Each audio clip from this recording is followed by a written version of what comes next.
Hi, this is Claire from the future. You'll see this next time. I'm just editing the video that you're about to see, and I wiped the podcast audio by mistake, so it's the backup camera audio. So just bear with me for 1 week. Hope you enjoy. I predominantly wanted to just have a chatty video, mainly just to almost celebrate that I've got to 100 videos. And when I started doing this, I didn't in a million years think I would get to 100 videos.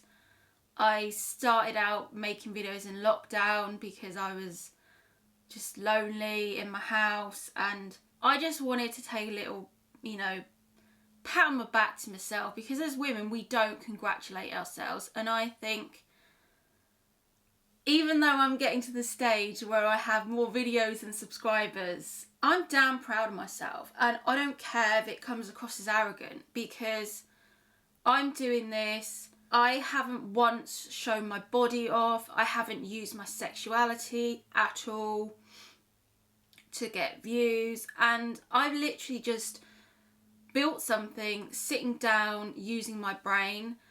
And it is a sad state of affairs, the world we live in, where for women to get ahead we have to use our sexuality to gain views. And I feel like I'm the opposite of this. I try and show women that there's another way, that you can be intelligent, you can still be feminine, but you don't have to resort to the bum selfie on Instagram. You don't have to resort to that. And we definitely need more women doing what I'm doing, not using their body. We need more women that just say what they think, that aren't scared to put themselves out there. And I've got to a place now where I've become so strong that I don't necessarily care about the backlash anymore, because I feel what I'm doing is right. And as I say, I've got to 100 videos, and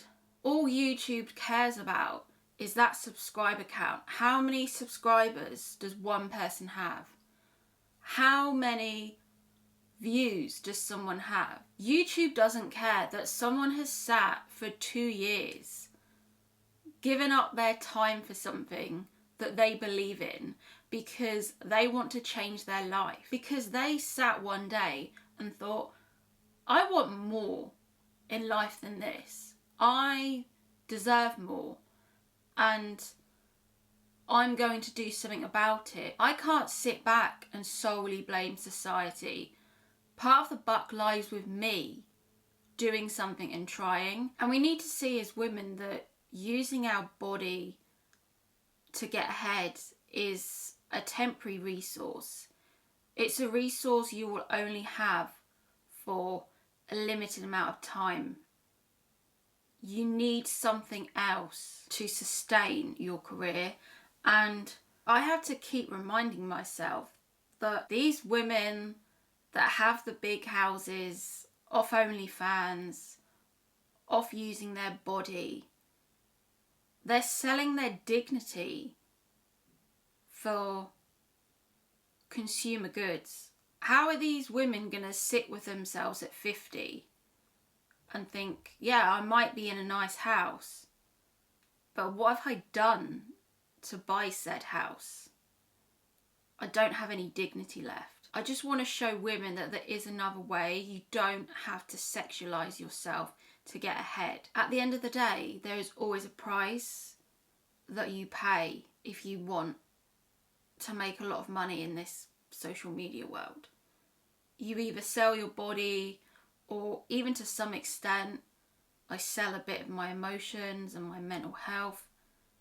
There is a trade-off that you have to make, and you have to ultimately work out yourself, what trade-off are you going to make? And being honest, I started social media to open me up to the potential of meeting more people, because I'd already experienced how difficult it was to meet someone organically. Part of me doing YouTube was to widen my dating pool a bit, get more eyes on me in a way, And it just feels that you can't be angry with the game. You have to acknowledge this is the game now. We're not on a level playing field. It's not even a looks thing. If you're living in a small town, you're not going to be on the same playing field as someone that has a social media platform.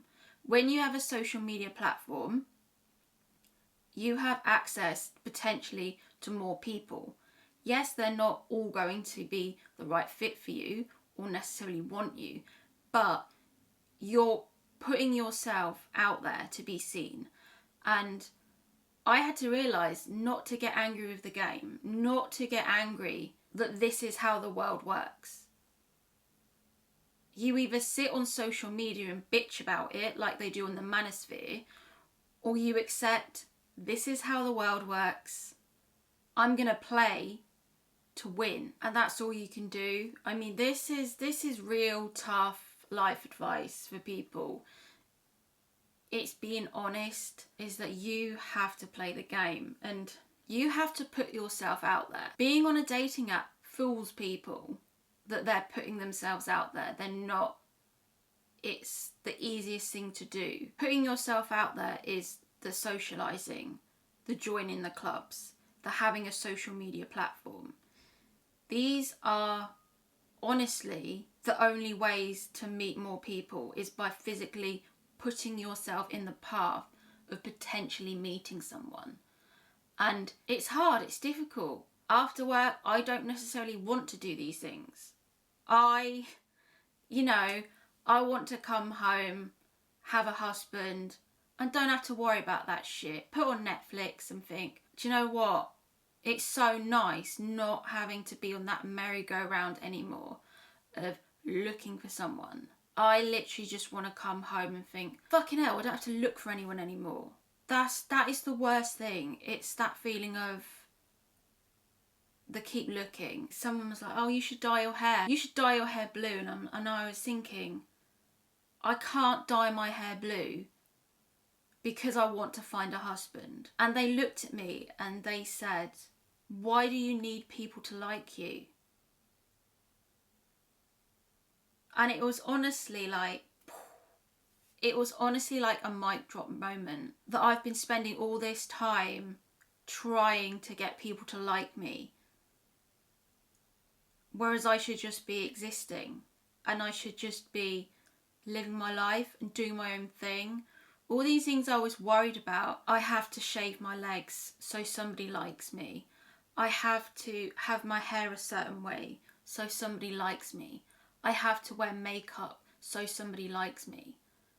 I can't just exist, because in the back of my mind there's this, I need to be presentable for someone to like me. And this moment was just, it was like an epiphany. Why am I trying so hard for people to like me? Why don't I just like myself and get on with it and get on with life and start fucking enjoying myself again and just going out there like I used to do when I was younger, where I used to just go dancing and I was just really sweaty and just disgusting and not even care. Why do I have to always feel that I need to be presentable to attract a man? It's definitely something to think about if you're like a woman out there. I don't know if men feel the same kind of way.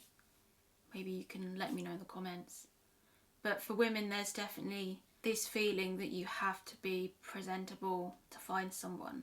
And I'll probably be, thinking about this till whenever I meet someone.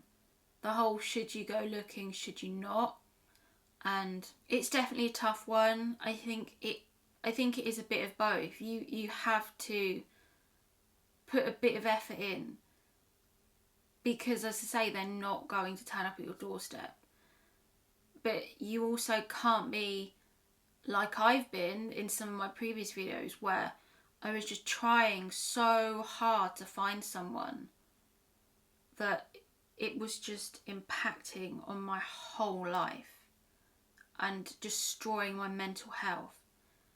This just search to find someone, to be married, and trying to be this perfect person with the perfect body that someone wanted, if somebody doesn't like your body type, fuck them. Honestly, fuck them. Because if they don't like your body type, then, like I've said in one of my other videos, they're not the one for you. I was going to make a whole video on this topic, but I don't think I can string enough out of it. But I'm sure Matthew Hussey will copy it, because he copies most of my videos anyway. But is it easier to find love if you're on social media? This concept of, it feels like from the outside, if you have some kind of platform, it's easier to find love. And I think in some ways it is, because you have more access to people, you're more likely to get incoming messages from people, but also you're gonna get a lot of people that just want to use you for clout. And I think this is half the problem with my channel, because I think people watch my channel and they probably think, yeah, this girl, she's got some interesting ideas. She's got, you know, something going on. But in the back of their mind, they're going to be thinking, she is just going to use me to gain subscribers, to gain views. And I think this is half the problem with me, is that people think that I'm just using them for clout. And they don't want to be the person that gives me free publicity. So even if they like what I'm doing, they like my ideas, they know if they give me a platform, I'm just going to run with it, aren't I? And it's going to be free publicity. So I think it is catch-22. I just think if you have a bigger platform, you're not going to have as much rejection, because especially how the world works, and how the world works economically, and how people are struggling for money. If you're a so-called high value man, you're not going to experience as much rejection, because you have the resources that women are after. And that is oversimplifying it to the kind of transactional, men trade resources, women give up sex. I'm not saying it's that transactional. Women do offer more than just sex. Unless you watch red pill content, disagree with me, whatever. Part of me definitely thought, if I have some kind of social media presence, then my dating pool will widen, etc. And it remains to be seen if that will be the case, if my channel grows or not. But as I say, it's the way the world works. You can't be angry with it.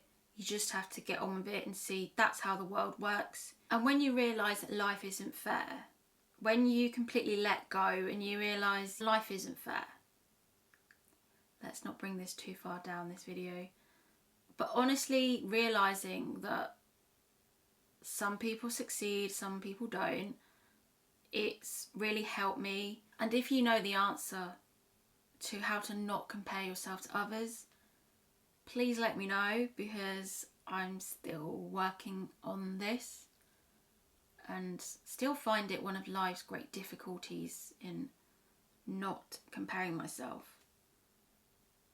to my peers. And I just have to take it back to the fact that, yeah, whatever happens, you've put out 100 videos into the world. Anyone can get in a bikini and take a picture on Instagram. You have fucking put 100 videos into the world, and you should be fucking proud of that. And I keep swearing, sorry, but just be proud of what you've achieved outside of a relationship. Whatever it is, just focus on what you've achieved for yourself. And it's about keep striving, how you get there, rather than the end result. I'm sorry if this video has been too long. Thanks for watching.